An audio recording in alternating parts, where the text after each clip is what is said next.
Hello. Goosebumps every time. Yeah, even though we made that intro, I'm still really, really pleased with that intro. I'm not in the center of my screen. There we go. Still really pleased with that intro. Hello, everybody.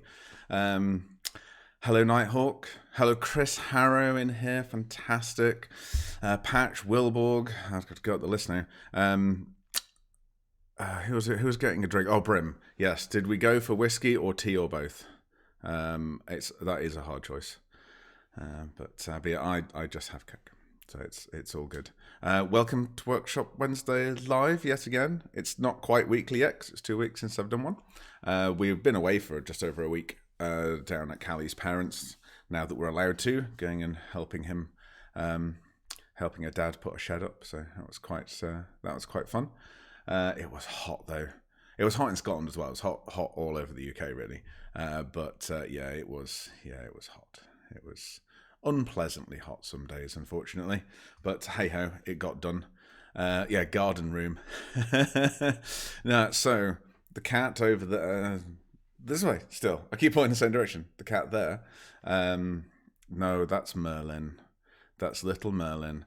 So you may have spotted on Facebooks and Twitters and things, this little bugger went missing 4 weeks ago, and we eventually found him with a smashed hip on the road. He's in cat jail at the moment because he's on 6 weeks of cage rest. I thought he could co-host with me, but some of you may recognize him or not. Or you won't. Well, I say you won't recognize him. But I will just play a YouTube video now that features him, and we'd probably only had him for about 2 weeks. This is a fairly old video now. Hi guys, thought we'd do a bonus unboxing of the Grey Cat kit model.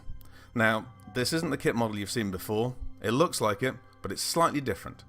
We've used an entirely different 3D printing method for this one to get the fidelity even better. No one can say that this Grey Cat isn't the most realistic Grey Cat you've ever seen in your life.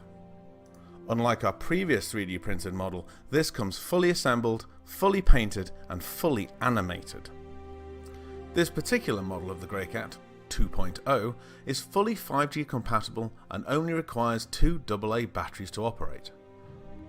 It does also come with several pre-programmed modes including sleep, nap, snooze, and hungry.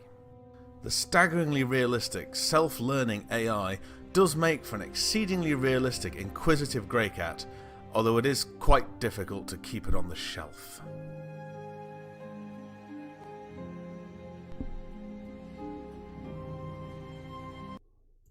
So the funny story is he used to be called Bruce, and now we've renamed Merlin, because we got 2 cats at the same time that were supposed to be a boy and a girl, and the other one turned out also to be a boy, so I got to rename him Merlin. Because we went with wizard names. We have Merlin and Gandalf. Does he come with an e-litter tray? No, the litter tray in the cage is a bit rubbish. Oh, he's a bit framey as well. He's sort of juttering a little bit. He's on he's got his own mobile phone in his cage at the moment, discording us. But yeah, so yeah, he's in a bit of a sorry state for himself. So I thought you might want to come on stream. Yes, what do people think of the Wii intro cards? I thought it'd be quite nice instead of having a blank screen on the intro to take a few trips down memory lane. Some of you guys may even see yourselves in some of these photos, particularly you, Shapcap, you're in one of them. Maybe more than one actually. Can't remember. But yeah, no, I was just going through small photos and stuff, and I wanted to put a card. It started because I wanted to put a card up about our spare parts policy, because we've had a spare parts policy for a while now, and I think most of you probably know about it, but I think it's always good to reiterate on these things. So for all of our kit models, so kit models rather than dioramas, because some of the dioramas are only one piece anyway, but all of our kit models, we want to support you guys, in doing it, because at the end of the day, a lot of people that are buying our models and stuff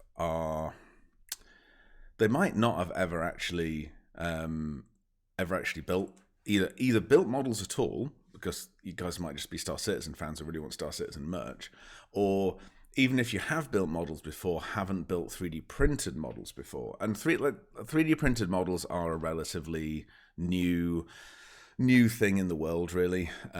We're certainly,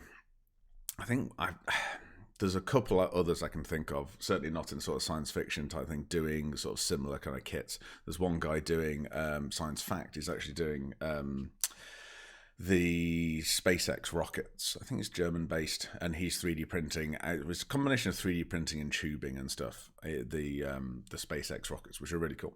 I think he's using the same printers as us as well. I'm sure it's a Formlabs thing that I saw it on. So we kind of didn't want there to be barriers for people to have a go at doing our models, and we thought, well, one of the things that holds people back is because some of the 3D printed parts are more fragile than sort of injection molded plastic horrible bouncy parts. There is always that risk. We thought, well, let's do a free spare parts policy, and it only really has two caveats. One, you've bought that model. And two, you're not taking the piss. It's like, none of you have who have bought a model. We have had at least one, if not more, people literally going in and adding every single part for a kit model because it's free, and then just paying the postage on it and thinking, we're going to get a free model. Nah, doesn't work that way because we pack all the kits and we're going to notice. So yeah, some cheeky buggers are out there. But yeah, so easy to find on our website. Spare parts list. Each one has its own screens. Hopefully, you guys find it easy enough to navigate through. Each one has 2 photos with each part, so they are print rather than parts. So at the end of the day, if you break a part, you just have to find which print it came on, because our prints now try to have as many parts on as is feasible, so it saves printing time and therefore money and therefore cost. So no ordering 6 extra. No, we'll notice that. You can't order more parts than there are in the kit. Good try. I genuinely wish, and it's something else we might ask CIG about, I genuinely wish we could do kind of bundle deals on some of our misprint. Well, not the misprints, failed prints, test prints. We're very picky. If there's a tiny bit of resin that hasn't, anything has gone wrong with it, it goes in the bin. And we literally have 3 IKEA cubes full, pretty much all 3 of them now. One with 1 to 40 stuff, one with 1 to 100 stuff, one to 200 stuff. And we've sort of kept hold of them because if we want to do like a big dumpers depot or like a big trash yard or something like that, there's all the things for days. But there is a lot of it now. And we'd love to be able to kind of give it away. I think that might be what we'll do. See if we can give it away as a bundle at some point, just literally handfuls of it for dioramas and scenery and stuff. You're never going to be able to build a model out of it because it's things like Freelancer, like 100 engines and stuff like that. It's crazy. But there's, the harder parts that were harder to really dial in, there are more of them. So we got a lot of Freelancer Max bodies, rear bodies. They were a real pain. We had one point where resin just kept pooling.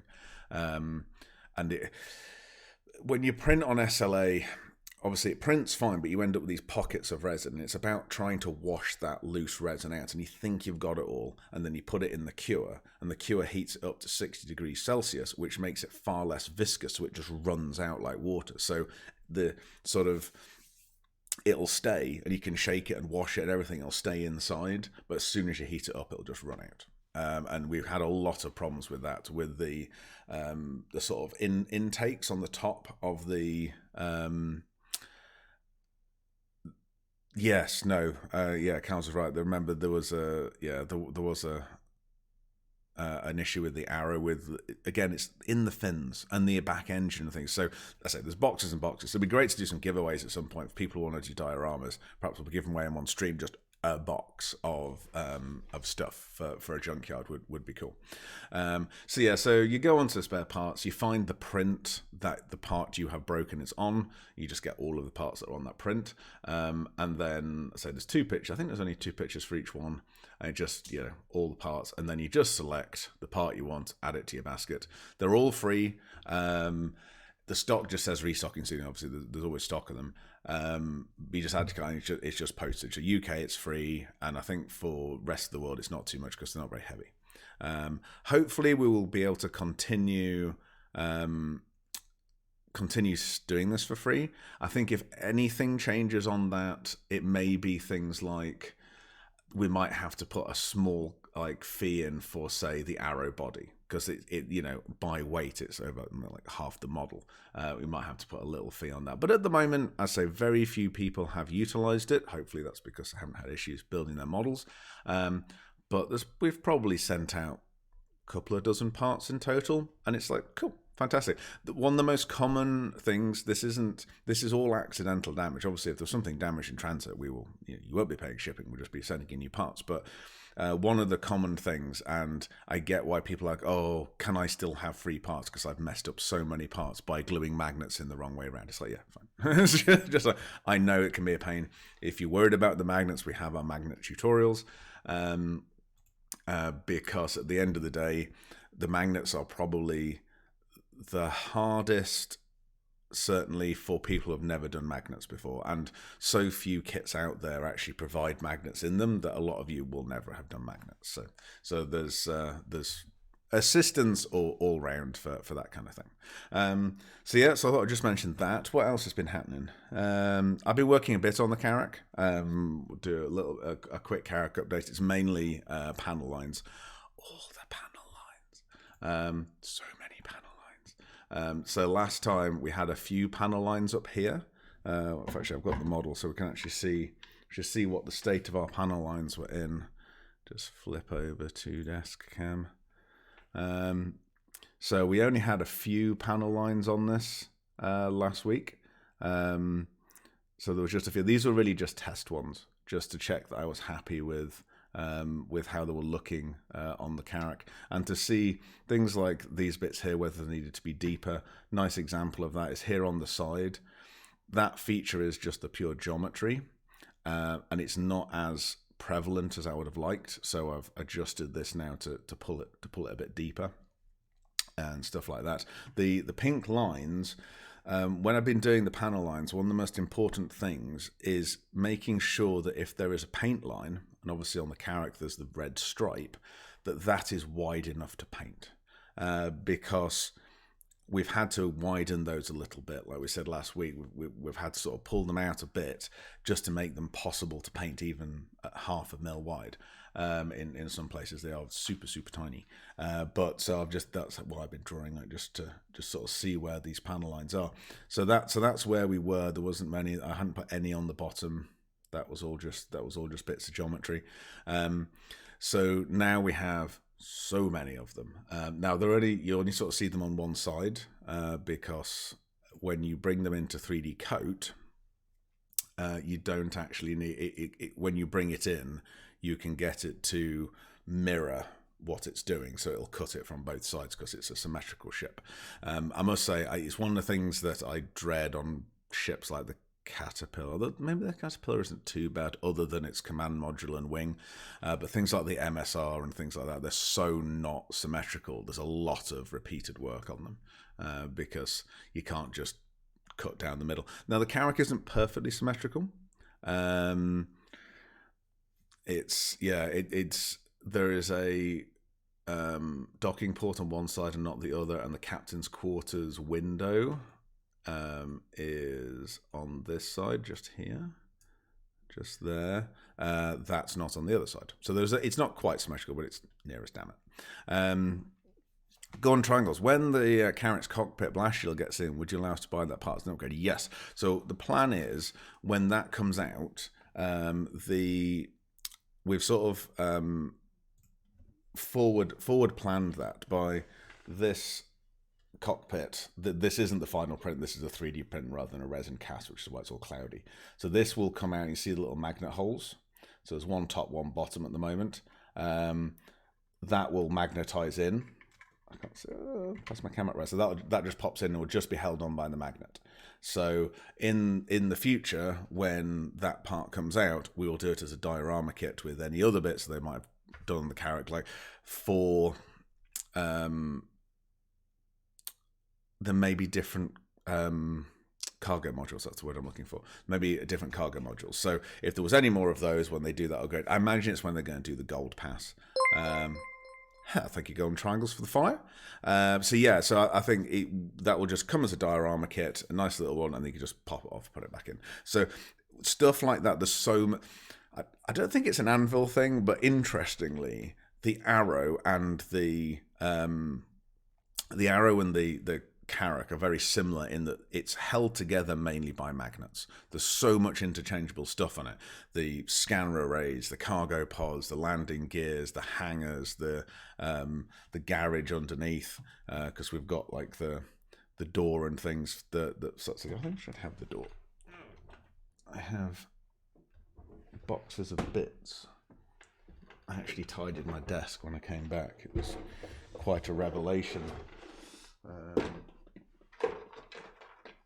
Yeah, so there's like, again, that's all magnetized on.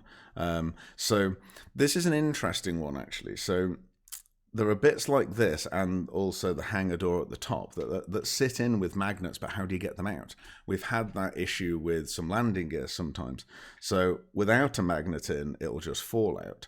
But with a magnet in, it doesn't. So the way that this is actually held on is quite bizarre. So the keenly eyed amongst you will notice that the magnets don't line up.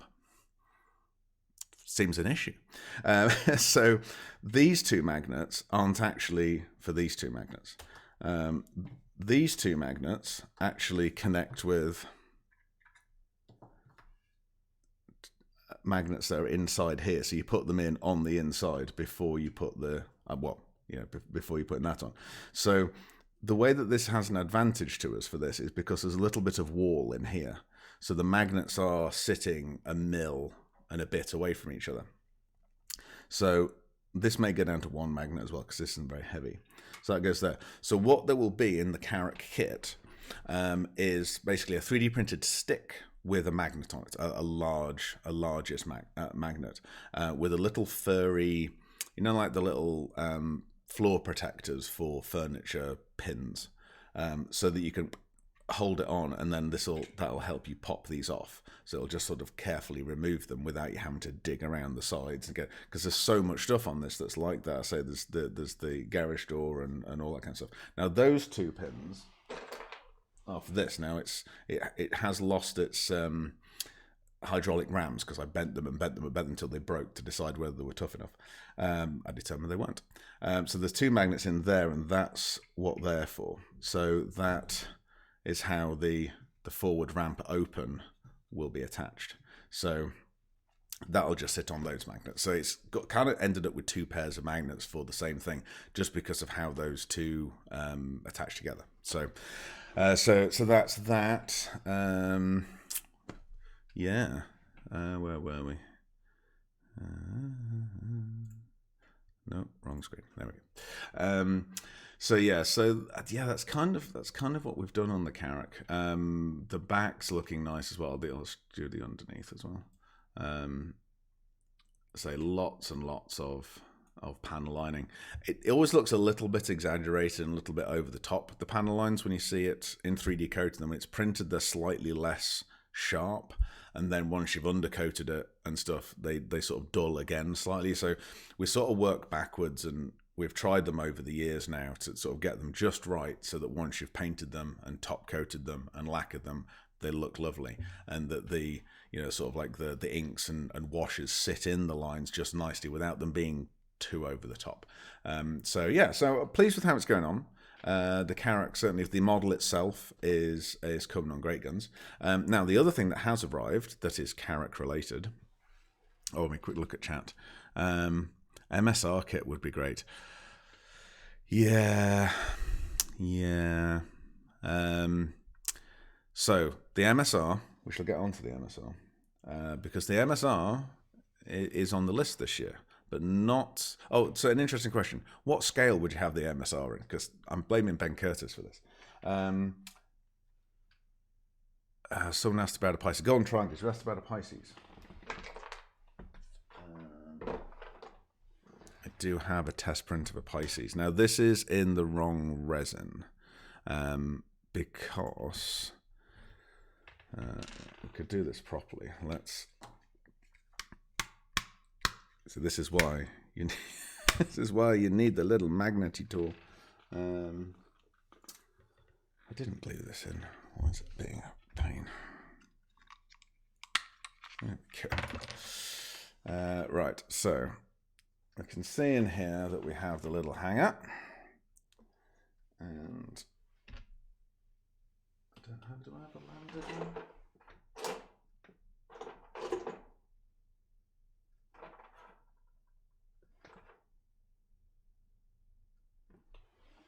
I don't think I have a landed one. Will one with its...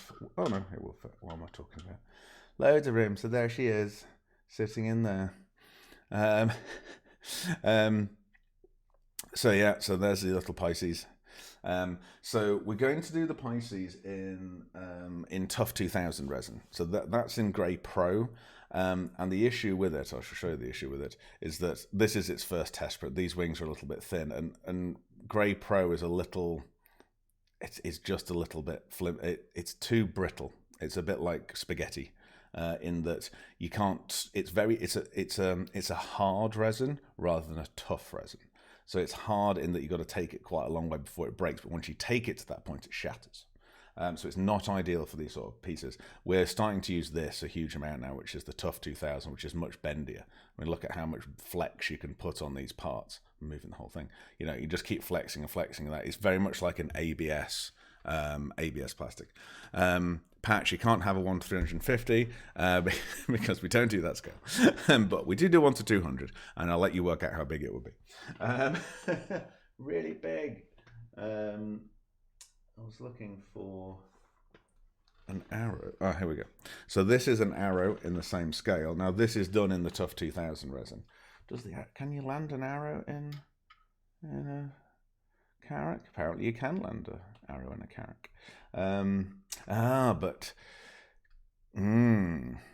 So you'd kind of slightly bigger than a Max, nearly twice the size of the Max. She got big. When I say size, I mean volume rather than length. But yeah, it's about twice the size of the Max. So I guess at the moment we can't change its wing flight state without its... the arrow will fit in the Carrack again. Oh, there we go then. With its landing gear, because I imagine when its wings fold up, it'll hit the roof because it'll be too tall, surely. But I suppose when that isn't a problem, you could just put the landing gear out and just sit it in. So it will fit. So that is a prototype of the 1 to 500. 1 to 500 arrow, and this seems like as good an opportunity as ever to give you a little sneak peek, because Lupercal, who won the paint contest for his amazing... we should probably start with that. Let's... can someone link the paint contest winner in chat? Would be awesome, because I don't know where to find it.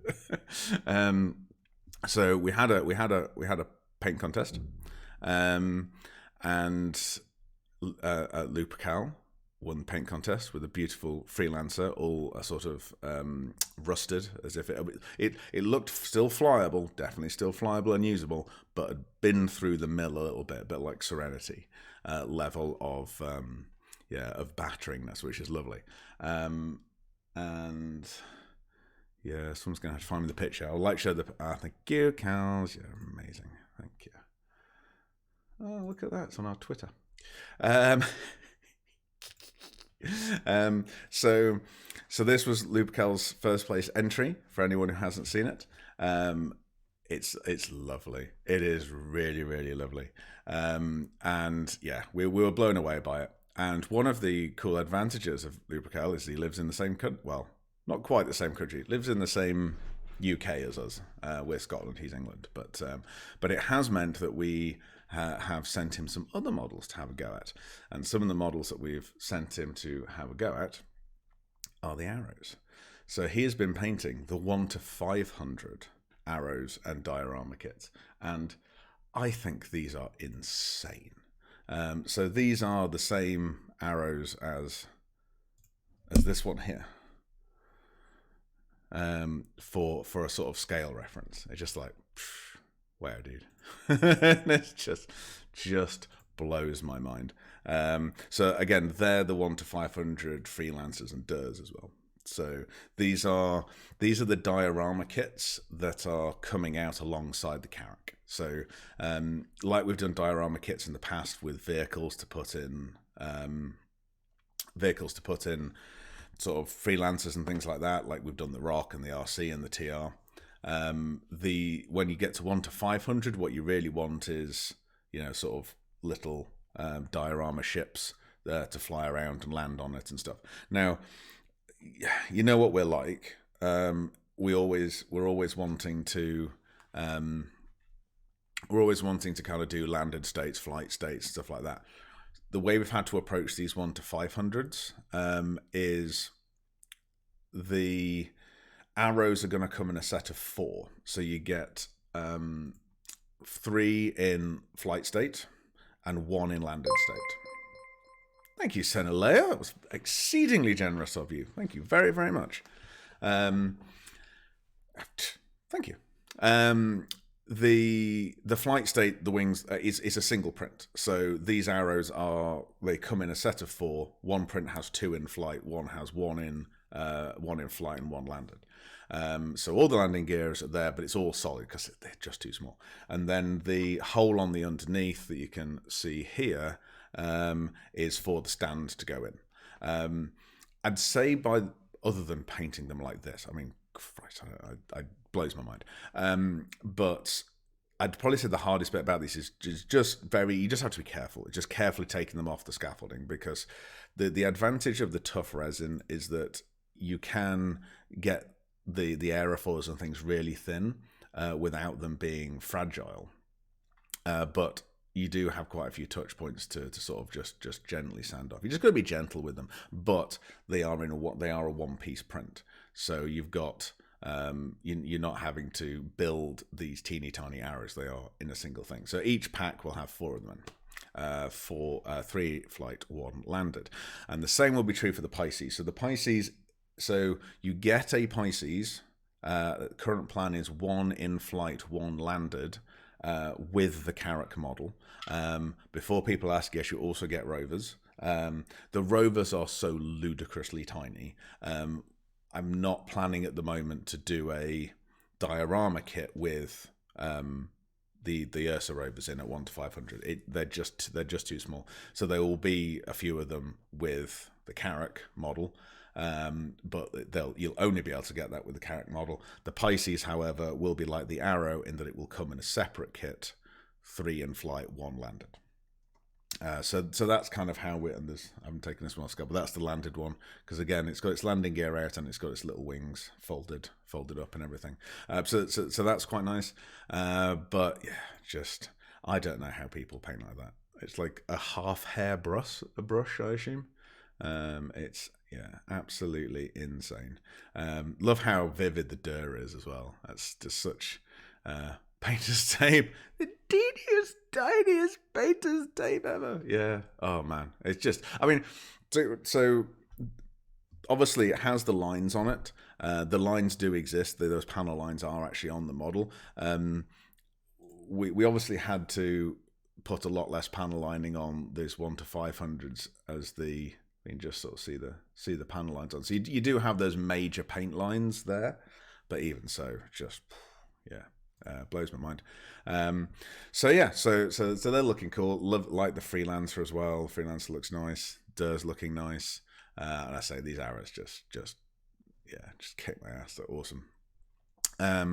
So they're coming on quite nicely. The other thing that has arrived for I'm trying to do all the Carracky and 1 to 500 updates first. Where have I put it? It's here.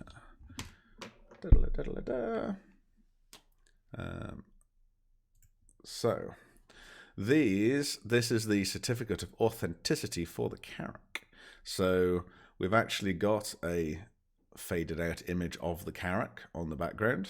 You can see there, this certifies your 1 to 500 Anduril Aerospace Carrack kit model. It's an original licensed limited merchandise, blah, blah, blah, blah. It'll be signed by me and Cals. We do hand sign every single certificate. And then this square down here has the hologram, the numbered hologram. So that refers to that, and then you get the nice shiny logos. We went with silver again. We went with silver on the Freelancer Dur as well, rather than the gold. It'll just be, we'll do different designs on different cards. I was getting a bit bored of doing them all blue and gold. They looked really nice, don't get me wrong. Hello, Nugatine. They look really nice, don't get me wrong, but it's that just wanted to have a little bit of difference between all the certificates for those lovely people who collect all our models, just for a bit of difference. The other thing that's coming on quite nicely, I haven't got the Carrack one, obviously, 'cause it's not printed yet, but for all those who have not seen our instructions of late, so our instructions are probably one of the things that have changed the most in the last 2 or 3 models, and that is mainly due to the fact that I stopped doing them, and I handed that task over to.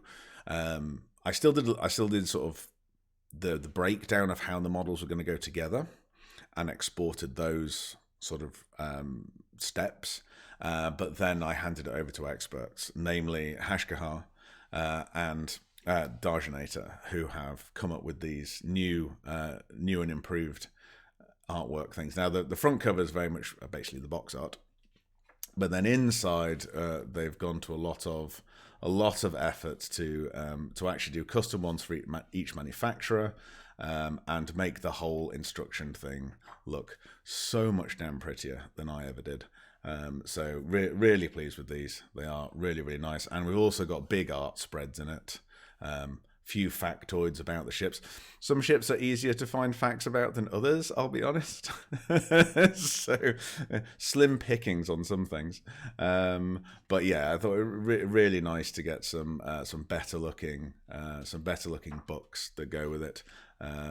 And Maya, good old Maya, has done all the wordsmithing in this, because there's little factoids all over the place. It's a good question, Golden Triangle. Would it be possible to make Cyclones and have different versions snap in the back cargo to make different variants? It's an interesting one. So when we were approaching the Cyclones, we did have that sort of question in our head of like, right, okay, how do we do the different variants? And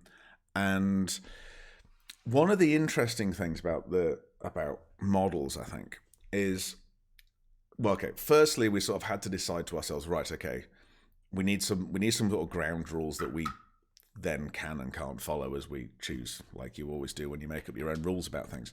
And one of the rules we kind of set ourselves, this wasn't set by Cloud Imperium, this was our own thing, is we're going to do a different model for every SKU of model in game. Because we're limiting them to 500 per model, what we didn't want to end up with was, say we did, let's take the Cyclones, since we're talking Cyclones,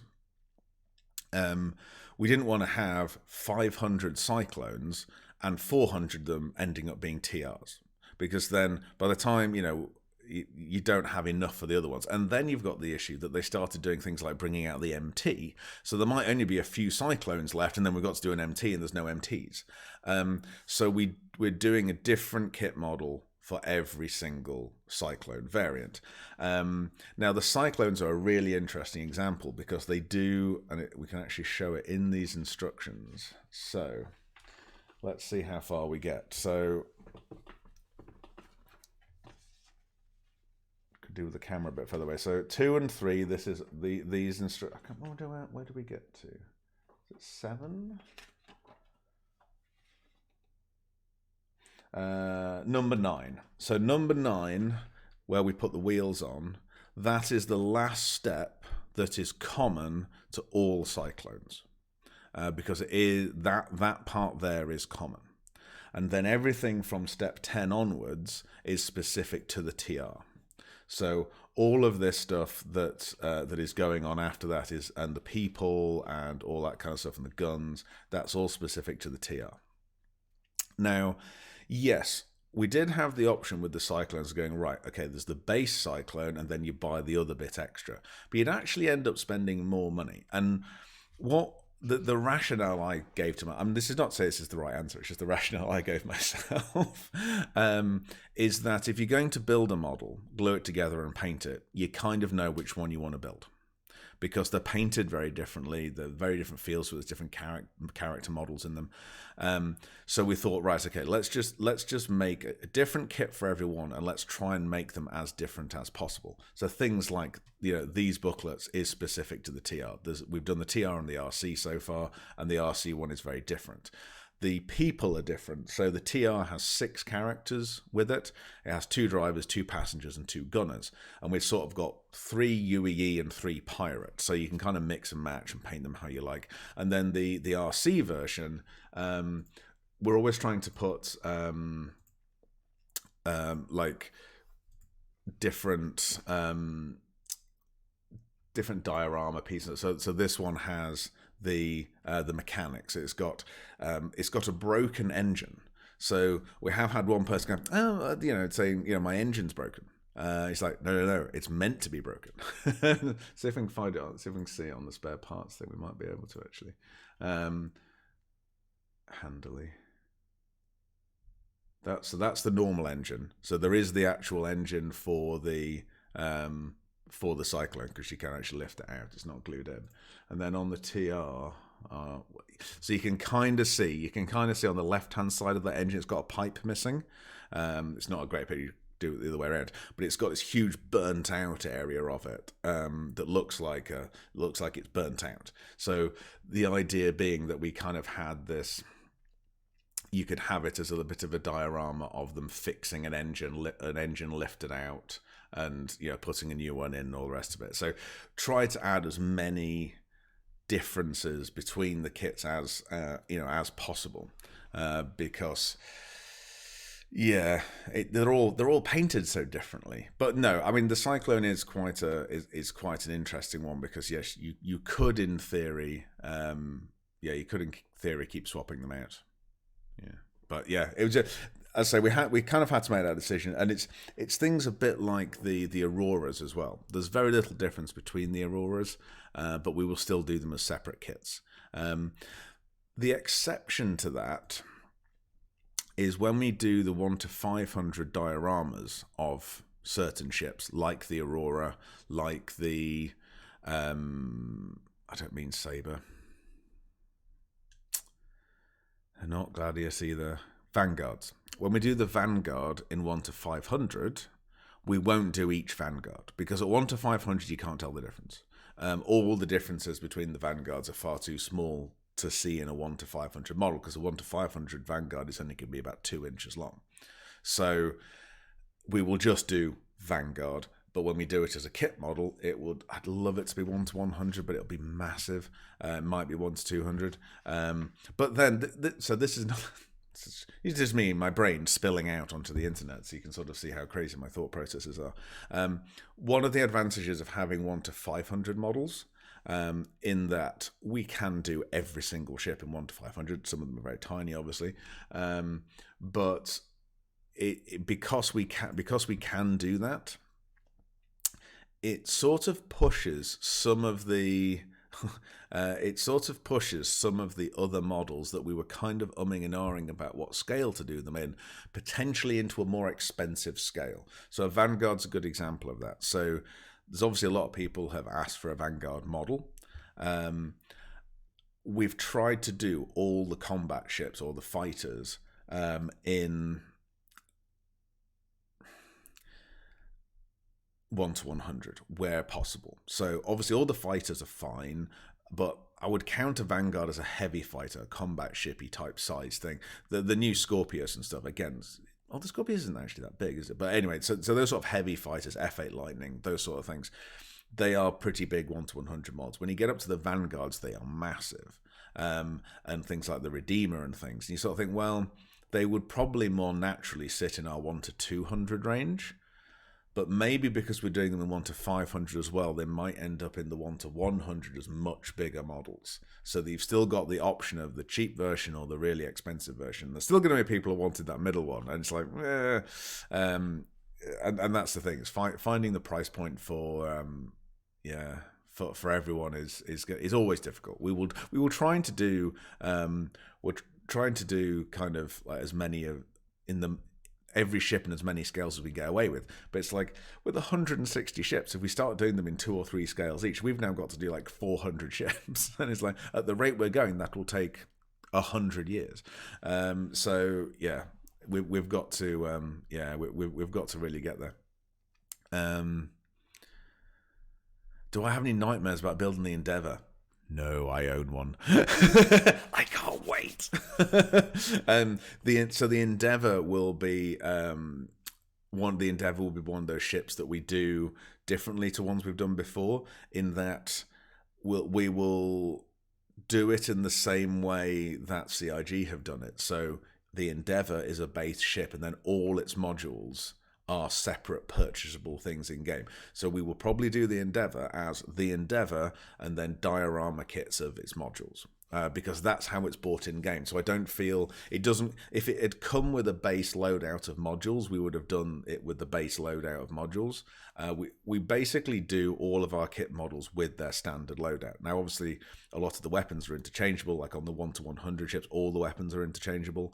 So you can buy the weapons as separate things. We're doing a lot more of those soon, so that you can get your perfect loadout on them. But we always supply it in the base loadout, because then that cuts out all the argument, basically, because it was that whole thing of, well, we thought, well, should we just ask around what's people's favorite loadout? That will change. It's like, no, base loadout, easiest way around it. I know it's not the loadout everyone wants, but it makes our job a lot easier to go base loadout every time, just a base loadout.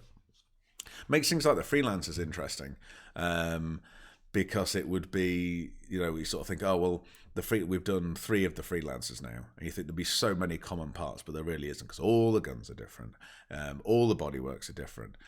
There's I think only the landing gear between the non-max variants is similar, and that's about it. Maybe when we've done the Miz, the Miz might have some more common parts with the normal freelancer, but then its body's completely different. It's like they are like genuinely all quite different. If you do all the ships on all scales, it will be, it's a lot. I say the 1 to 500 opens up a lot of things, in that I genuinely think, and there will be a fringe number of people that want particular fringy ships that will be upset by this. I can see us doing every single ship in 1 to 500 without a really being a problem.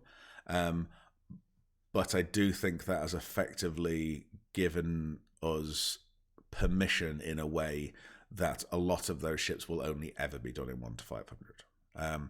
Thinking things like the Mantis, for example, lovely little 1 to 500 ship, great for tabletop gaming scenario-y type stuff. It's not come across as a popular enough ship for us to do a full kit model of it. Because what you've got to remember is, for us to get a kit model from concept to sale costs us about £5,000, and more for bigger ones. So we need to invest that time and money into getting it over the line. And if we only sell a couple of dozen of them, it's never going to make its money back. So it's not a good thing for us. Whereas the 1 to 500s, because they're so much cheaper to produce, and they don't take as long to design, they're probably about half the design time. It does allow us to do a lot of ships like the Mantis and the weirder ships. That, not saying they wouldn't make brilliant models, they make lovely models, but they would make expensive models. And there's some models that are really expensive to build, like the Prospector, for example. I would love to do a Prospector in like 1 to 100, or even 1 to 200. But because of its bubble canopy and having to clear cast that and all that kind of stuff, it becomes a very expensive endeavor to do it. So that's cool. That's cool. Prowler. Yeah, don't talk to me about the Prowler. The Prowler will be a great 1 to 500 model, and that's it. We shall see. We shall see. So just to round up this, this is now going through its paces for the Carrack. It will be done in the same style, with obviously anvil themed elements of it, which is nice. So that is with Hashgahar and Captain Raoul and Darjanator, and they are making that super pretty for the Carrack. Some of you may have noticed our path to affiliate down there. That's the other thing that we're doing this month. So, yeah, I turned subs off ages ago when we first started streaming, because it's like, oh, we don't stream regularly enough. I don't want people subbing. But now we've decided, no, actually, doing Workshop Wednesday live is actually quite fun. You know, I don't mind doing YouTube videos and stuff, but I prefer the questions. Do you know what I mean? It's easy content if people are asking questions. We've actually got a few questions that we've pulled up about stuff from the week to answer. And it's just like, I like questions. I'll prefer doing it live. If we're doing it live, I know a lot of you guys want to subscribe so you don't have to deal with the adverts and all that kind of shit. So we need to be affiliate now on Twitch to turn subs on and all that kind of stuff. So basically, if you're not aware, the current Twitch goals for affiliate is within a 30-day period. You need to have 50 followers. We're fine. We've got 799 followers. These aren't live statistics down here, by the way. Couldn't work out how to do that. Stream for 8 hours in the 30-day period. So before this stream started, we were at 4.38. So by the end of the stream, we'll be nearly there. And yeah, this is only, I'm trying to think, we haven't streamed for 2 weeks. So we might, I'm not quite sure how this is all going to work out. Stream for 7 different days. So we've streamed 2 days in the last 30 days. Now we may lose one of those by the time we get to the 7, because it'll have been too long since the first one. Yeah, average viewers we're fine on. So hopefully by the end of the month we will have got to affiliate and we can turn on all the cool stuff and play around with Twitch a bit more, which should be really nice. You'll also see the little latest product thing up there, that thing that's saying something about the grey cat. There is only 24 grey cats remaining. We're down to 1 ducat of grey cats on the shelf, and then that's it. Not have to do any more again. Right, so I had a little list of questions. Throw other questions in chat, by the way. To run through. We had a whole stream questions-y thing. So Cal's had thrown in a few questions that we've been asked over the time. Which I'll stick that back on for just looking at pretty things. Yes, 8 hours in a 30-day period. If like, if we're going to do an 8-hour stream, man, we're going to need coffee. Coffee is going to be required. So, do the Star Citizen crafts come with photos for paint schemes? Not photos. So what we've got at the moment, which is all we have at the moment, if you go into tutorials and go into the ship, most of them, because I must admit I haven't done some of them, have got images. So these are taken from in-game, in-engine actually, so you can sort of see each face. So these are in-game images. Obviously, these are not pictures of painted models, but it does allow you to see the ship quite nicely in really high-resolution images from all the different sides and see what the colours are supposed to be. We do want to improve on this. We do want to do proper paint schemes. There's been some people that have been asking, can we do like proper paint guides with the paint colours and stuff? The quick answer is yes, we can. It just takes time to do it. But I'm hoping that Lupercal and Thenon Brett, our other painter, will help me do this over time. We just need to come up with a nice way of doing it that doesn't take days and days and days to do. But yes, I would love to do it. And I'd also like to find a way that we can kind of get your paint schemes and stuff that you guys have painted your personal ones in, and kind of have a way of you filling in like a little online form effectively of which colour used where, because all Star Citizen paint schemes at the moment have like 3 or 4 colour areas and they just recolour each one. So if you've stuck to that scheme, then you should just be able to fill in what paints you use for which bits, sort of roughly. It's not going to be that. So they are available on the website. And then there's also galleries of people's painted models, actual painted models that people have done.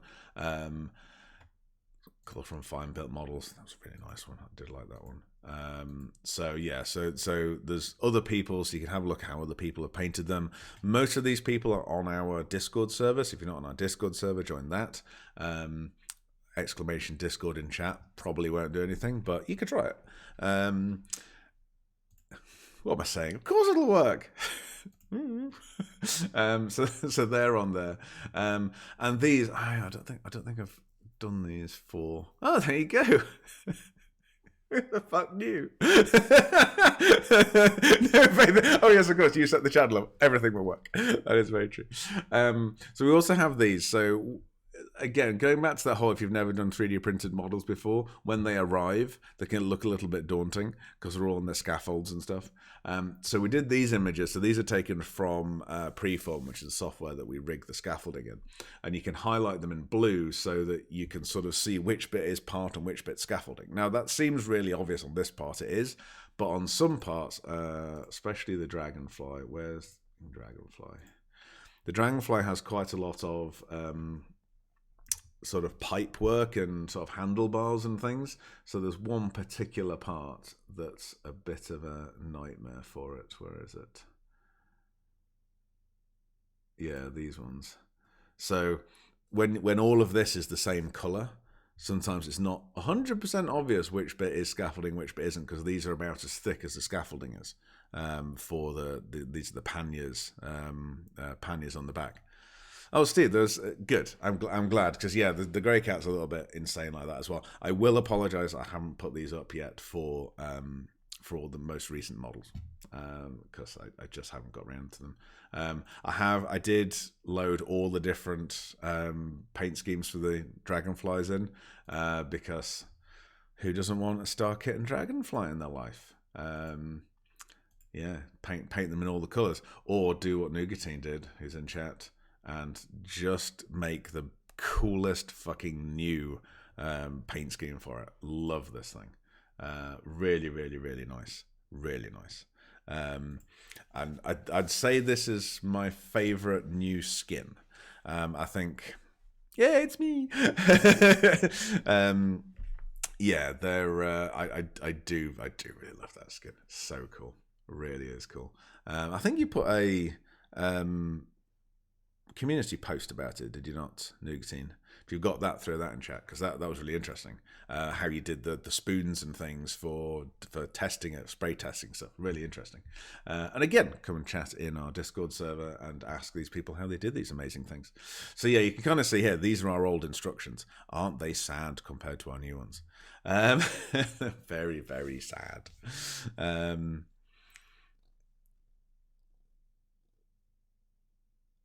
The white dragonfly. I've not seen the white dragonfly. There's a white dragonfly. Ooh, I've not seen that.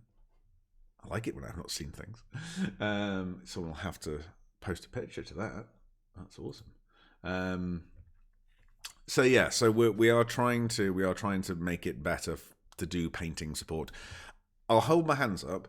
One of the big reasons why there is not as much painting support as there should be is because I've never painted one, because I'm awful at painting. I can design it, I can make it, I can build them, I can put them together, I can't paint them. So because I've not had to go through the pain, I've not done them.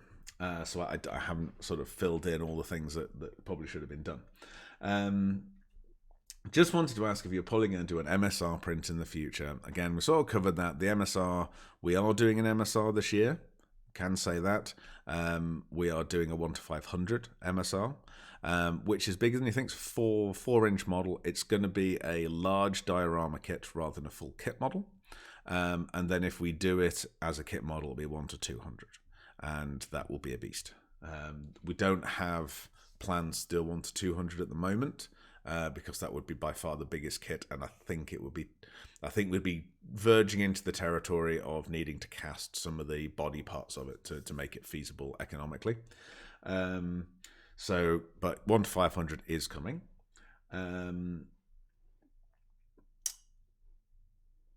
That was my favorite question. Let's have a look at this.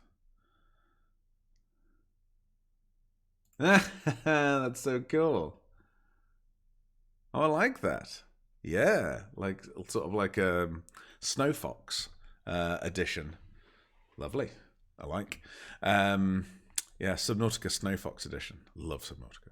You've not played Subnautica, go play Subnautica. It's amazing. One of my favorite questions ever that we have been emailed and asked is this was an email. Subject: model of the HMS Queen Mary. Do you have a kit of this ship? If so, how much is it? Have you looked at our website? No.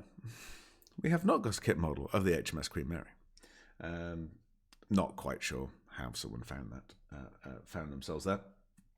Don't think that was a texture error. It does look nice. I mean, it's the black. Queen Mary, please. The black stripe here looks very deliberate, doesn't it? And it's not that. It's interesting. There's no decals on it though. There's no. I don't. Oh, but that's a decal. The spotty bit's a decal, but it doesn't have its Drake decals. Oh, but there is a stripe on it there. Yeah, that looks deliberate. That looks, yeah. You sort of think if it's a texture mistake, it's either going to have all the decals or none of the decals. And that looks like it's got a definitive black stripe across it there, which is different. So, I will say, Ben Curtis is doing an awful lot of new skins at the moment. Keep an eye out for them. New skins are great. Absolutely love them. I assume the red light is from one of these little uplighters rather than it having red lights on it. But yeah, that stripe on the back as well, that looks very deliberate, and that's very different to the yellow jacket. So that's really interesting. Ooh, new and shiny white. I like it. So prizes for the first person who buys a dragonfly and paints it white. That looks lovely. So yes, that's cool. So last question we got from our Discord was from Edison Trent, and he was asking about the Frozen Transform printers, and I think there's a new one, the 9000 or something, that's one of these big format printers, and asking us whether we have any experience about the sort of longevity and how good they are for their money, because they're ridiculously cheap compared to Formlabs printers. The quick answer to that is no. We have. I won't say we have very little 3D printing experience. We've got an awful lot of 3D printing experience now because we've done it very intensively in the last sort of 3 years. But we don't have a lot of breadth to our 3D printing experience from a point of view of hardware, because we've only ever owned 2 different printers, and they're both from Formlabs, and one's just a new generation of the first. So we've only ever had Form 2s and Form 3s. So from a point of view of sort of giving out advice on other 3D printers, other ones we personally don't have a lot of things to do. However, in our Discord, there is a section in our Discord called Kit List. And if I was really clever, I'd bring this over here. So in Kit List, here is a list of all of everyone who's in our server and what printers they have. So if you're thinking about buying a particular printer, or you're having problems with a printer that you've got, you can go into our kit list, find other people that have got those printers, and message them, throw it around, just go, I've got this problem. And it's not just printers they have, it's printers they've had as well, because I think that can be just as useful. So hopefully if you're looking for a printer, if you join our Discord, look up the kit list, you'll probably find someone who's got the printer that you're thinking about. Do you know if we're going to get the ability for players to make their own paint, or are they going to make paint patterns only? I would imagine in game we are never going to be able to make our own paint schemes, mainly because if you made your own paint scheme, it's a lot easier in things like single player games, because you don't have to then share that paint scheme across the verse. And the paint schemes in Star Citizen are relatively complicated, so the sort of sharing aspect of it, the only way they could probably do it is, so they've got their sort of 3 zones of colour, and you could adjust the colour sliders for each one. But by the sounds of it, they've no intention of doing it. They want to properly, nicely design all of these liveries, and then sell them to us, because liveries are probably going to be a significant portion of microtransactions once the game goes live. And people may have different opinions whether that's a good or a bad thing. In my opinion, it's a brilliant thing. I think that micro purchases, from a point of view of sustaining a game financially, are fantastic when they are non-buffs. So if you are literally just paying for paint colors, I suppose you could argue the only buff is like with dark colors, you're better camouflage, all the rest of it. But I think realistically, any money that goes into the game for skins, and you know, it might, there might be hundreds of skins for each ship. You've got to pay for them. That is a good way of CIG continuing to bring in money and funds without people paying to win. There'll always be a certain amount of pay to win in Star Citizen, just because of the ability to buy in-game money with real money. But again, without white knighting too much, I completely agree with the logic behind it, in that, let's be honest, the average age and profession of Star Citizen players is a lot higher than most games, I would say.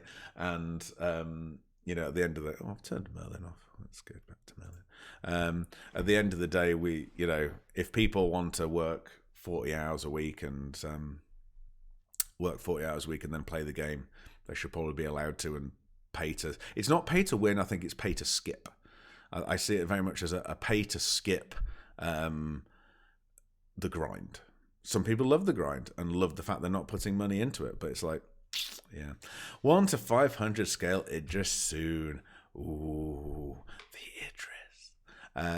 I can't wait to do the Idris. I'm really stoked to do the 1 to 500 Idris. It's soon TM. Say that. Everything's soon TM. The Idris is going to be a big boy. The biggest problem we have with the Idris is that it is very much a ship that we can't print in our current printers. And to be honest, I wouldn't want to 3D print the body of it, because the issue with 3D printing is volume. Volume starts to grow in price exponentially in 3D printers. So, good example of that is the hull of the Carrack. So it's going to be printed in 2 pieces. These pieces don't actually match because they have different age prints in the line. So that's going to be the 2 prints. So one's printed this way up, and the other one's printed this way up, and that's the whole sort of full length of the fuselage for the Carrack. And once we get to the sort of size of the Idris, we'd have to split it both lengthways and widthways, and maybe even depthways for some of these bits. So we end up with lots and lots of parts, and that makes it very, very difficult to put together. It's also, you'd end up with about, I would say, to print, well, we've printed a 1 to 750 Idris, interestingly, for the Wimslow reception, and that was about a 50-60 hour print, I think, for the body.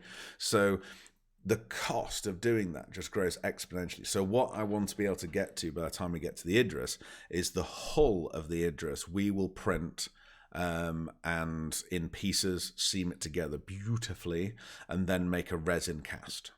Because the Idris is about 2 feet long in 1 to 500. So that main fuselage of it, maybe in two pieces, depending on where the split is, but actually have those as rotary cast out of resin.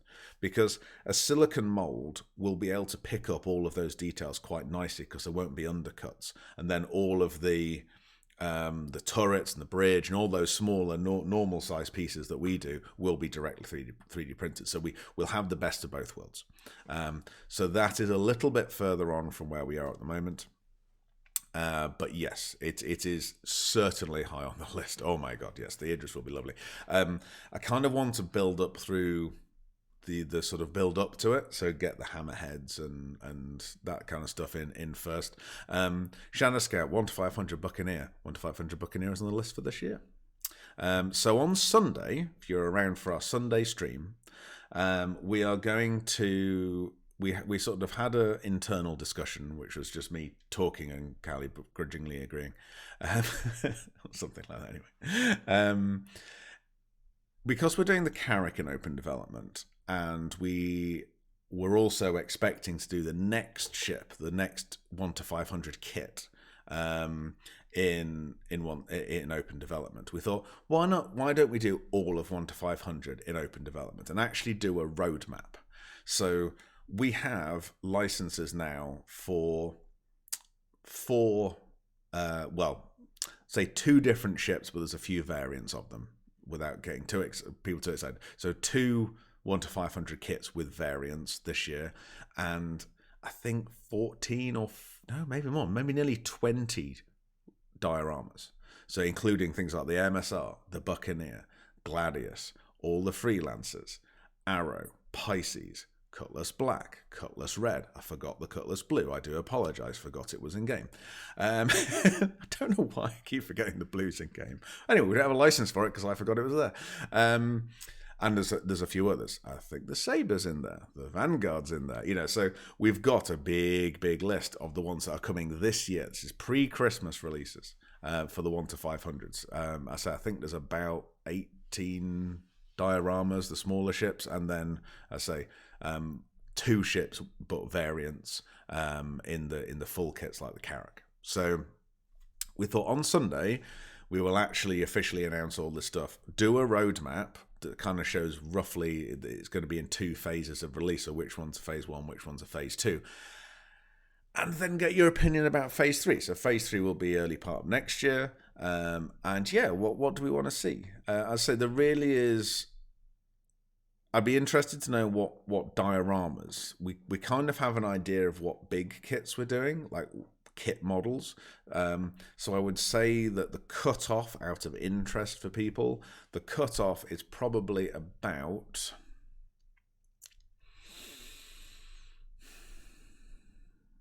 60 meters. I'm thinking it's somewhere between 50 and 60 meters, roughly, size in game. So everything below that, again, we're talking really volumes rather than length, but if we just go with length as a sort of general rule of thumb,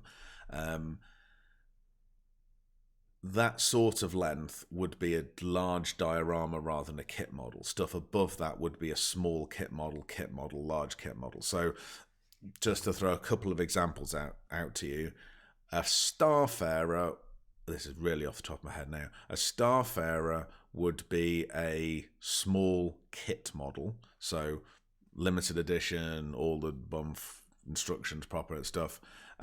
Yes, they do need to be flyable in game, otherwise we can't get them signed off. But say a MSR, well, definitely the MSR is a large diorama. Yeah, that's kind of the cutoff. So if you sort of think Starfarer to MSR, that's your sort of Starfarer's just on the kit side, MSR's just on the diorama side. So because we sort of have our little dioramas, which are our arrows and things. We have our medium dioramas, which are stuff like let's go up to that. So the kit with the arrows in is a small diorama. These Freelancers are a medium diorama because they actually come in quite a few bits. The landing gear separate, the engines are separate, all that kind of stuff. The MSR will be a large diorama. So yeah, so there's different sized diorama kits, but yeah, that sort of Starfarer MSR is the cutoff. Yeah, but yes, they do need to be flyable and they need to be in game. So like, there's a few that are like, well, what about the Idris? Well, there's nothing. I don't think there'll be anything stopping us doing an Idris, but you never know. They might still change it. So I'd be a little bit wary. Westbrook Drew, is it? Yeah, no, I think I've got your name right. What do you think about the Saber rework? Has there been a Saber rework? I didn't think they were reworking it. I thought they were standardizing it. So things like the Gladius, obviously they've done the gold standard. They're going through all the ships, aren't they? And they're going from Um, the yeah, the gold standard is adding the component hatches in and stuff like that. I don't really want a 1 to 500. It's going to make no difference. When we do a 1 to 100, I would probably wait for them to go gold standard if it's on their roadmap, because realistically, it's only just adding it's panel line difference. I think, but yeah, certainly. I mean, there's the only physical change are things like there's like the refueling nozzles and things. Well, certainly 1 to 500, we're never going to see those. So that's fine. Yeah, Starlifter would be a kit model. Starlifter is definitely a kit model. 94. It obviously not as big as a Carrack, but it's still a sort of 7-8 inch model. So it's be bigger than the Arrow, I think, as a 1 to 500 kit model. When you said I thought it was going to be a kit to landing pads, HABs. Yeah, so the crazy thing is that a diorama kit, or even at 1 to 500 of the like a landing pad, is massive. Because, you know, when you think when you land a Carrack on something, the actual landing pad is huge. And same with, you know, sort of space stations and stuff. So we've really kind of gone, no, we're diorama wise, we're going with smaller ships. We may do terrain as well, but yeah, I'm more going down the line of wanting people to be able to collect their whole fleet. I think that people being able to do, you know, realistically collect any ship and line them all up to scale, that's sort of our main focus. I say that's not to say we won't do terrain piece as well. I like to do some asteroids and, you know, maybe a big landing zone or something, but they are going to be big jobs to do. Shan ships going to be tough with origami landing modes. Oh, aren't they? God. Oh, it's things like the Hawk. I'm just avoiding the Hawk. So Hawk, fantastic example, the Hawk, of a ship that's going to get done in 1 to 500, and that's it. I can almost guarantee you, because again, I don't have to do it changing states. I've just got to have landed and in flight, and that's it. Nothing in the middle. The Jean ships might be okay, actually. I think I'm just going to have to play around with magnets a lot on them. Don't tell Chris Harrow. He might still. Oh, he's still here. Oh no. I've not really looked at the Jean ships yet. Then maybe when the Jean cargo ship comes out, I'm going to be looking really closely because I'm a hauler. But none of the ones that have come out so far have. I'm looking forward to doing some Banu ships as well. From a point of view of, I like on the Defender, the texturing. You know, it's just so different to the panel lines. And again, on the Jean ships, I haven't looked close enough, but I mean, are they panel liney or do they have cooler textures? The Vandal ships. Oh my god, I can't wait to see the Vandal ships. They're going to be amazing. I'd imagine the MSR is going to get a visual update. I've no idea. I can't see they're going to rework the MSR. Surely not. They've only just done it.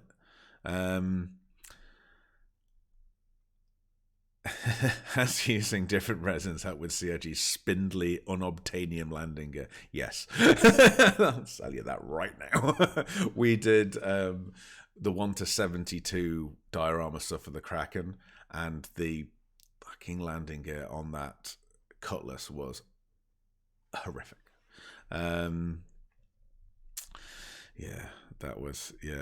That was awful. Yeah, the Cartwells, all that. Yeah, so many ships. So many ships. Again, a lot of this stuff you can effectively ignore when you're doing 1 to 500s. So I say there aren't really any that I'm really worried about in 1 to 500. The only ones I'm worrying about in 1 to 500 are things like the Javelins and things. When we start to get really big ships, that's just a completely different problem to sort of get through. I don't think that's going to be. I don't think that's going to be a huge issue. I can't think of any of the alien ships I've seen so far. I mean, the Merchantman. I cannot wait to see the Merchantman. That is going to be really high on my list of ones to do as a 1 to 500, because I think I'm going to stick my finger in the air and assume that the merchant might get bigger from its original concept back in 1948 or whenever it first was announced. Um, so I definitely think, yeah, the Connie, yeah, 61 meters. Yeah, that would be the Connie's one of those ones it's in that annoying. It's like the MSR. It sort of sits annoyingly between 1 to 500 and 1 to 200 for an ideally big model. But I think I'm not too worried about the Connie because it's because CIG did a model of the Connie, a bigger model of the Connie. I think we'll just be happy to do a 1 to 500 of the Connie for the time being, because it's sort of bigger than a Freelancer, I guess. Yeah, twice the length of a Freelancer. So it's still like a 6-inch model, 5-6-inch model. So that'll be a nice large diorama. That'll work quite well. There's so many bits on it though. The measurement is a lie. What's that cake? Yeah, the beam has got to get bigger, hasn't it? It really has. Oh, really? It's small. Well, but why do they need to put it in a hangar? I'd be surprised at that. Drew, what scale was the Connie model? It was a Daryl scale. You've got one. What scale is it? Tell me now. Measure it. Go measure it. Go measure it. Oh, that's interesting. I wonder which way they'll go then. See, I'd expected it to be. I'd expected the merchant to get bigger. That's interesting. So I'd imagined it with our new thing of docking that, you know, these big ships would land on planets or they'd dock with space stations. I don't really see the need for them to go into hangars. I guess the issue is have they said what they're doing about landing zones like New Babbage and stuff? Because obviously you've got to come down to a hangar because you can't land just outside. Or they could, answering my own questions here, I do apologise. When they showed off Lorville, when they showed off Lorville, they put a Kraken, didn't they? Just landed outside in the sort of Port Tressler just area, but it was just landed outside.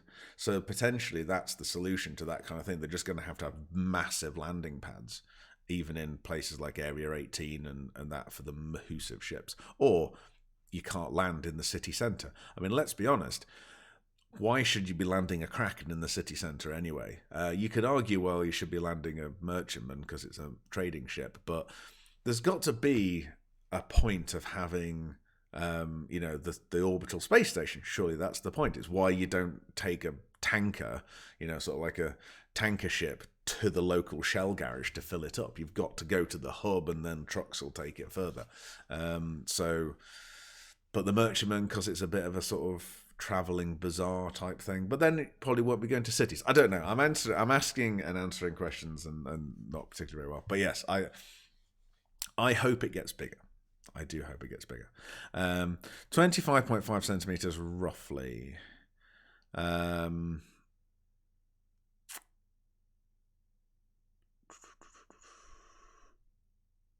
Yeah. I can't. I'm trying to think what scale that would be. So it's not a sensible scale, is it? I don't know. There's so many imperial scales. So Sunday will be a lot about scales. Why we pick particular scales, and I say announcing what we're doing. I also saw a thing on Twitch where you can sort of like people watching can hover their mouse over and click on different parts of the screen, and then I can see how many people click on each bit. So we might do a little bit of like a live survey or something. That'd be quite exciting, wouldn't it? Just to see what you guys want, because I say certainly I've sort of got plans for the next couple of kits I want to do for 1 to 500, but I'm always willing to be swayed. We're not putting the licenses for the ones for the beginning of next year yet, but certainly the 1 to 500 dioramas. I'm really eager to see what you guys, see what you guys would want, because I say we're covering a lot of fighters this year, in that we've got sort of Saber, Vanguard, Arrows, Pisces, Gladius, all that kind of stuff this year. I don't think there's any. We've not got Auroras. So think things that might be interested. We've not got Auroras. I've not done a Raven yet, or not put a Raven on the list. I've got to remember the Ravens and Sabres are about 3 times the volume, maybe more, of the Arrow. So they're going to be like 2 and a bit inch models. So they're somewhere between the Arrow and the Freelancer in that picture that's on screen at the moment. I'd like to do certainly the MSR. I'm hoping the Hull series start coming out. I'd love to do the Hull C as a 1-500. That's going to be lovely. At some point, I'm probably going to have to do a Origin ship. People may have noticed that I vastly avoid doing Origin ships. The Avenger in a decent size. Yeah, the Avenger will definitely do in 1-500. That's a good shout. I'd also like to do the Avenger in 1-100 as well. I think it would make a lovely 1-100 ship. So would the Gladius as well.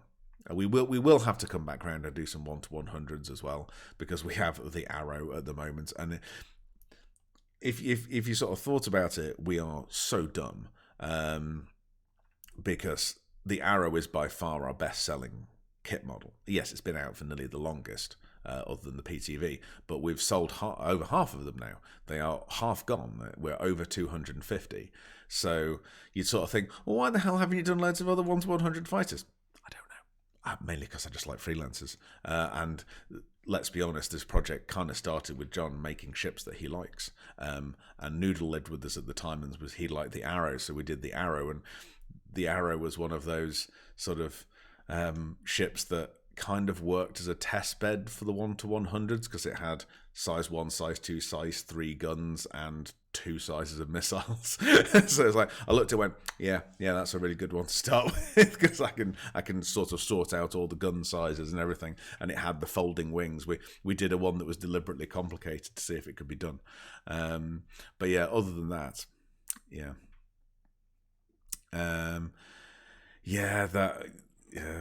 What we're looking at, the eBay. What are we selling on eBay? Wow. Just look at that. It almost looks like a Connie. I mean, did the Connie look like that at any point? Because obviously this is a really old model of it. But it's a snip at £1,500. What the hell are people moaning about? It's painted. It's Chinese. What more do you want? I don't. How much were they originally? That's the original. Okay, that's not too bad then. Yeah. How? Does anyone remember how much it was originally? Like when they first put it on sale. No, they put it on sale again. I think at a reduced price or something. But don't know what the original price of it was. $120. Is that it? Wonder why they didn't make any more. Maybe because it probably cost them 250 quid to have it made. Should have bought 6. Maybe you can put whatever the hell you like on eBay and sell it for whatever the hell you want. Doesn't mean anyone's going to buy it. We found one of those little guys, didn't we? Where's the little Star Citizen man?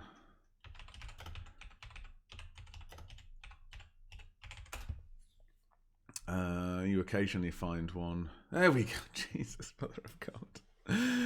These guys, $250. Now, is anyone going to buy that for $250? But that's the thing. You can put whatever you like on. On eBay. Let's put it this way: if that sells for $250, I'll sell mine on eBay for $250, and then the other one I have, and then the box of them that I have.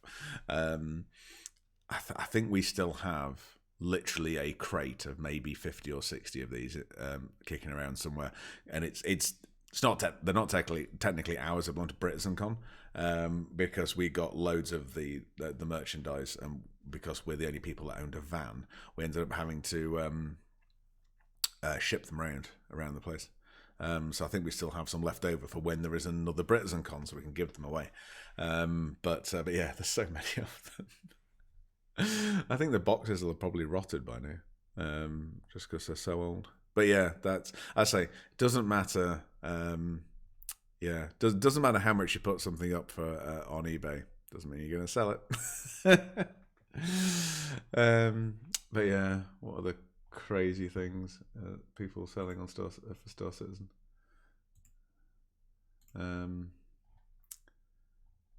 There hasn't. There's been so little. There's been so little actual kind of physical merch. There you go, couple of stickers for 80 quid. And there's a guy in there. I mean, that's a snip. You get the guy and stickers for 80 quid. There you go. What else we got? That's about us. The rest is all digital. That's a Mandalorian. Yeah, there you go.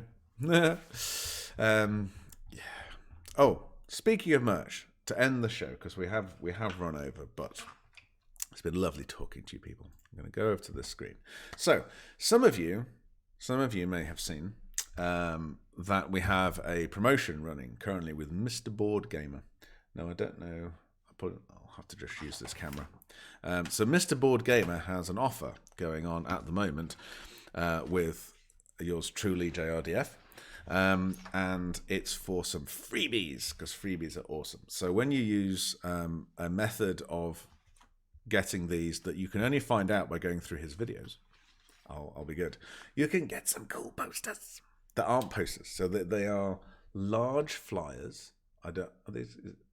Oh no, it's not green screen. I thought it was going to green screen. So these are cool printed art. It's not really big enough to be posters, I suppose, but they are printed artwork flyers. We'll go with. So they're two-sided. It's all Invictus stuff. So these are Invictus stuff. It's nice. I'll just show you the close-ups.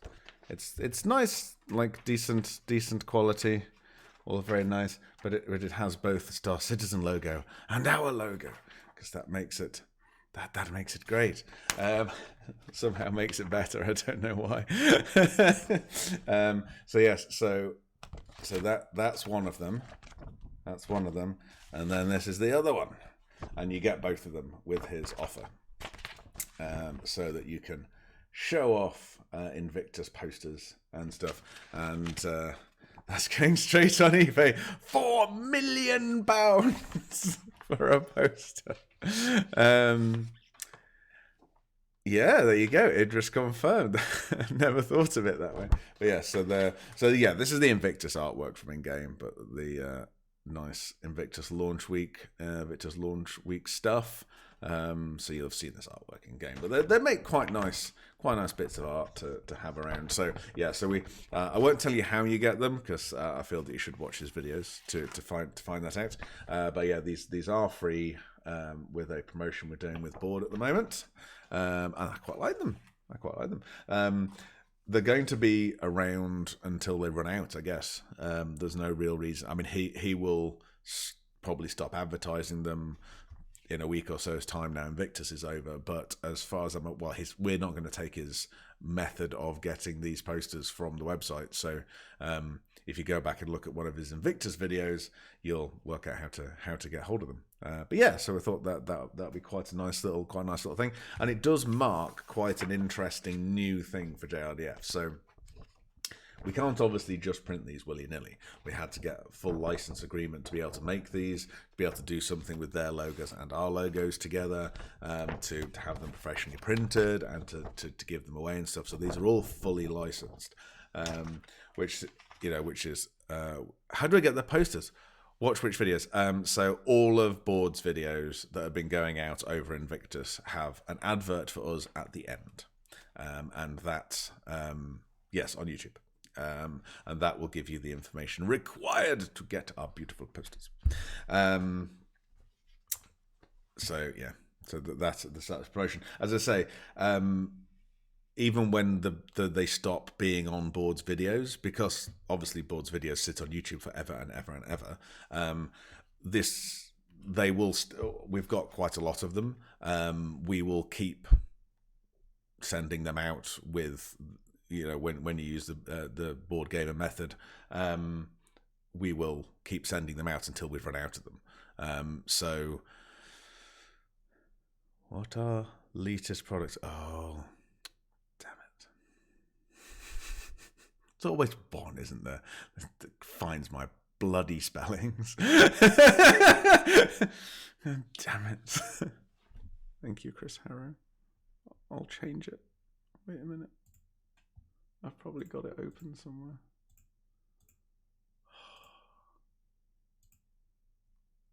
Apologies, everyone. I'm being told off by teacher.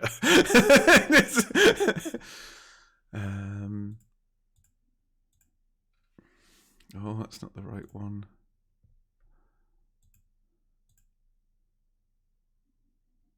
I should probably do this live to say how ridiculous I am. Oh, there we go. Right, I don't want that one. There we go. Can't fucking spell anything. I'm an engineer. I've got a cup somewhere. I'm a mathematician. It's like spelling mathematician wrong. I'm an engineer. It's fine. I don't profess to. Oh no, I can't be on both pages at once. Why can't I be on both pages at once?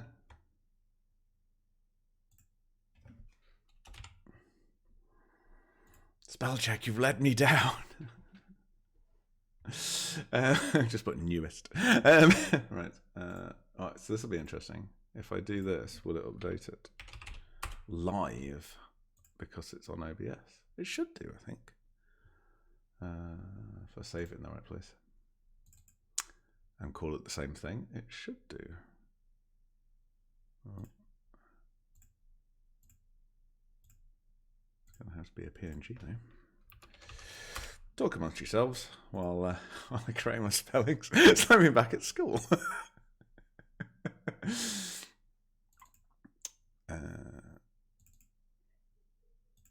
Wait for it. Will it do it? Will it do it? I might have to.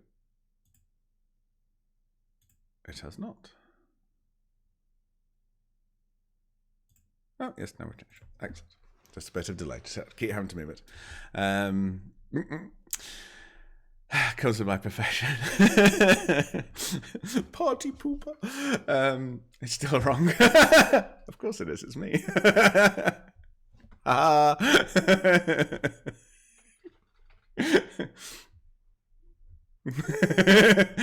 Just gonna spell it wrong in loads of different ways just to annoy people now.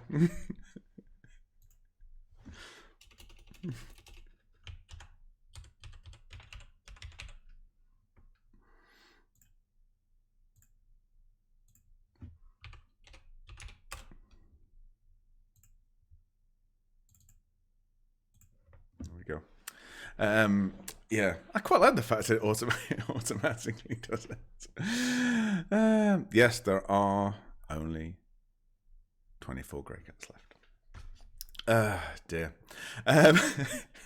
Anyway, it's clearly finishing time now because it's all descending into madness. Thank you everyone so much for coming in and listening to me rant on. Sunday is going to be an exciting stream. Cows is going to be in chat again. My co-host is going to be more awake because it's going to be Westbrook Drew rather than a cat. He's coming in and we're going to do a dual stream on Sunday, normal time, 7 o'clock UTC. Indeed. And yeah, so we're going to go through absolutely what all of the 1 to 500 ships are this year and roughly when they're going to be coming out. Because I think we're going to do it a bit like a roadmap. If I have time, I will even do a roadmap page.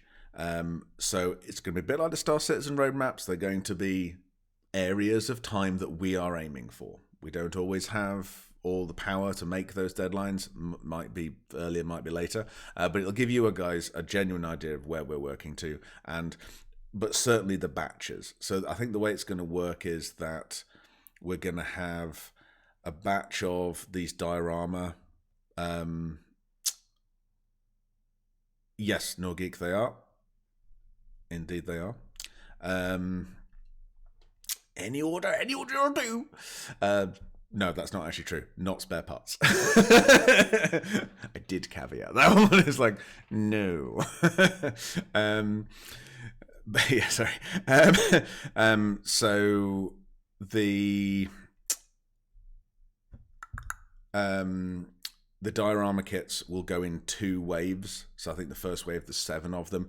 They will probably actually be coming out before the Carrack model, just because the sort of 7 diorama kits is enough work for us to get them out on their own. So I think we'll drop sort of 7 of those at once, and then probably a month later the Carracks will come out. So that's sort of how that's going to sit, and then there'll be another wave, and then the other kit model, which we will announce on Sunday. So you'll be able to see what's coming and sort of plan your fleet. And I say, let us know what you need in your fleet. These are going to be all little models for the little ships, so you could be able to get your whole fleet in one go. Be fantastic. So until then, guys, say 7 o'clock UTC Sunday as usual, and yeah, thanks for stopping by. We shall see you then. Ta-ta.